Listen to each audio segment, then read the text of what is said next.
বড় রানীমা, আমাদের মহেন্দ্র দাদাবাবুর কি মন্দিরে আসার কথা ছিল? তাহলে কি আমি এমনি এমনি বলছি কথাটা? কোথায় গেল মহেন্দ্র?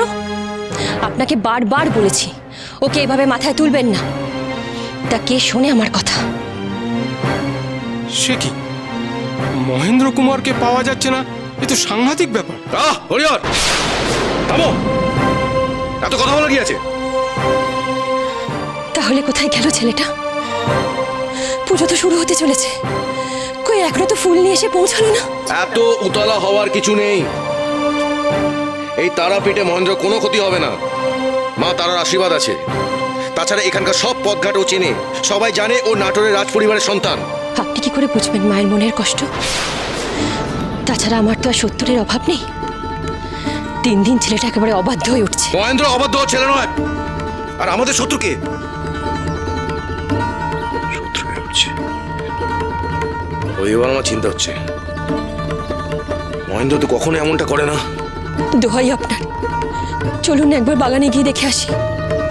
আমার আমার মনটা যে বড় কুডাকছে। মা তারা যখন আসেন তখন তারাপীঠে কারো কোনো ক্ষতি হবে না। কেদার, তোমরা পুজোর আয়োজন করো, আমি বাগানের দিক থেকে দেখছি।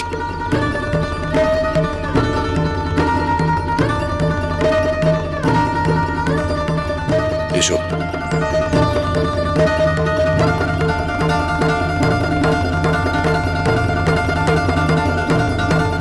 আসুন আসুন আসুন আসুন সত্যনিরঞ্জন বাবু, আসুন।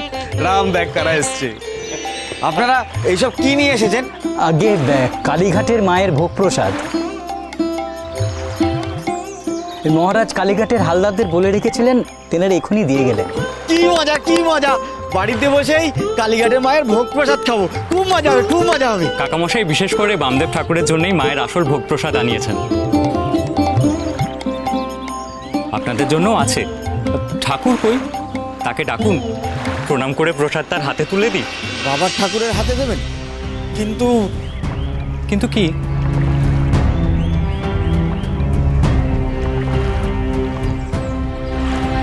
আসলে দাদা যে এখন ঘুমোচ্ছে।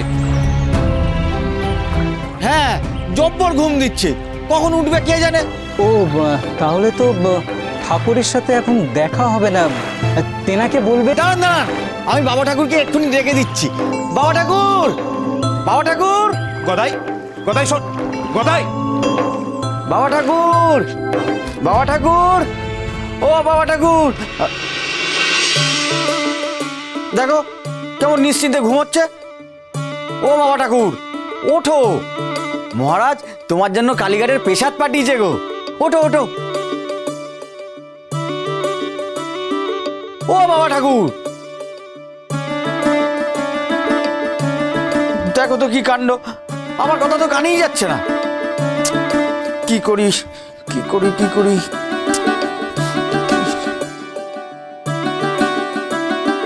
বাবা ঠাকুর,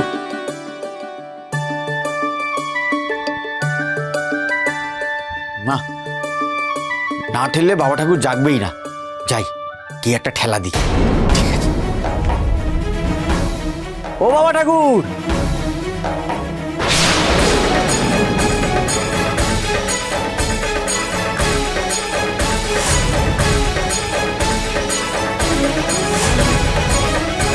গদাই, গদাই!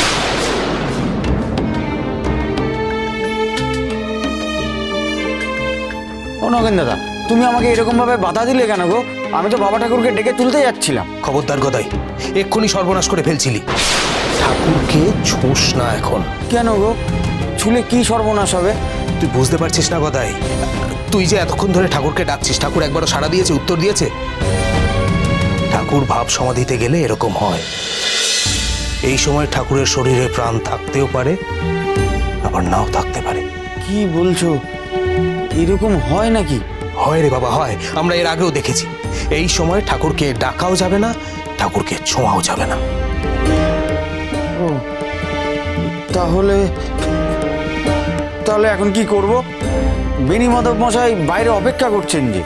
শোন গদাই, বেণীমাধব মশাইকে যদি এখন ঠাকুরের সঙ্গে দেখা করতে হয় তাহলে অপেক্ষা করতে হবে। তুই এক কাজ কর, তুই বাইরে যা, গিয়ে বল ঠাকুরের ঘুম ভাঙতে দেরি আছে। আমি বরং ততক্ষণ এখানেই থাকি। এই অবস্থায় ঠাকুরকে একা ফেলে আমি কোথাও যাবো না, আমি এখানেই বসলাম। তাহলে আমিও কোথাও যাব না, ওনারা বাইরে অপেক্ষা করুক গে। বাবা ঠাকুর উঠলে একসাথে ভোগ প্রসাদ খাবো, আর নয়তো খাবো না। তাই হবে। জয় মা, জয় মা।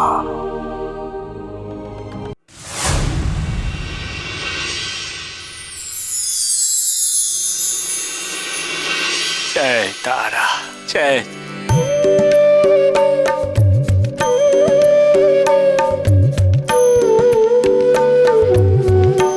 ও বড়মা, এ তুমি আমাকে কোথায় নিয়ে এলে গো? হ্যাঁ, এ তো স্বর্গ বলে মনে হচ্ছে। এটাই আমার স্থান রে বামা, আমি এখানেই থাকি। এই অপূর্ব মনোরম স্থানে তুমি থাকো গো বড়মা? হ্যাঁ রে বাবা, ওই যে বেদিটা দেখছিস, যেখানে মহেন্দ্র শুয়ে রয়েছে,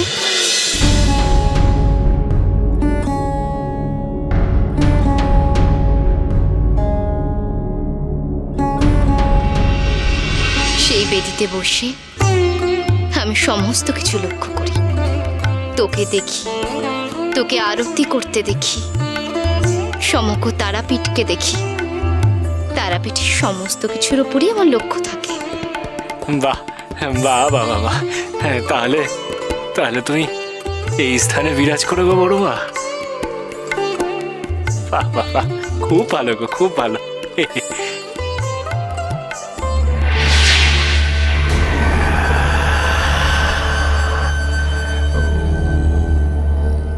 ও মা, ও মা, এরা আবার কারা? ও মা, এরা তোমরা কারা গো? তোমাদের পরিচয় কি? বামা, এরা দুজনেই হচ্ছে আমার মূল সহচরী। ও হচ্ছে মহাবিদ্যা ডাকিনী এবং ও হচ্ছে মহাবিদ্যা যোগিনী। বাহ বাহ বাহ বাহ, তবে তোমারও দুজন সাথী আছে গো বড়। বাহ, বেশ বেশ বেশ। আমারও এই লগেন কাকা, গদাই ওরা আছে আর কি। মায়েরা, তোমরা আমার পেন নাম গ্রহণ করো। পেন নাম গ্রহণ করো। দেবী, আজ স্বয়ং বামদেব এখানে?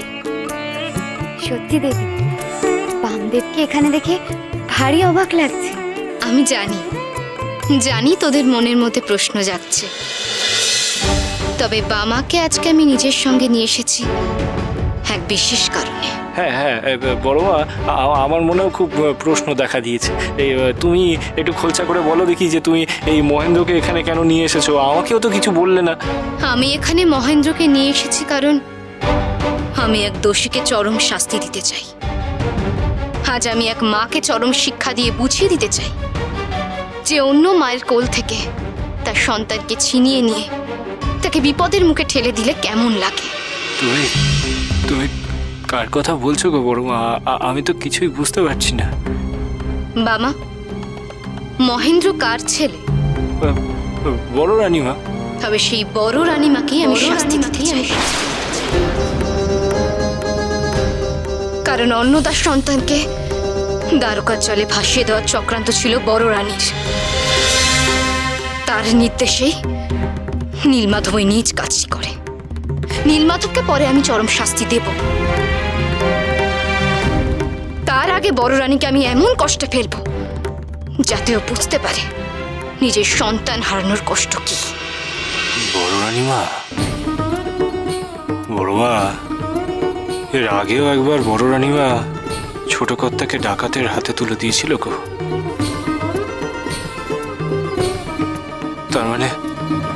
তার মানে একবার ওই পাপ কাজ করে তার শিক্ষা হয়নি।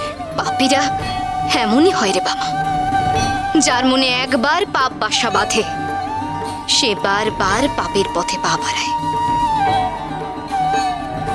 কিন্তু এইবার ওই বড় রানীকে আমি এমন শাস্তি দেব যে সে ভবিষ্যতে পাপ কাজ করার আগে 5 বার ভাববে।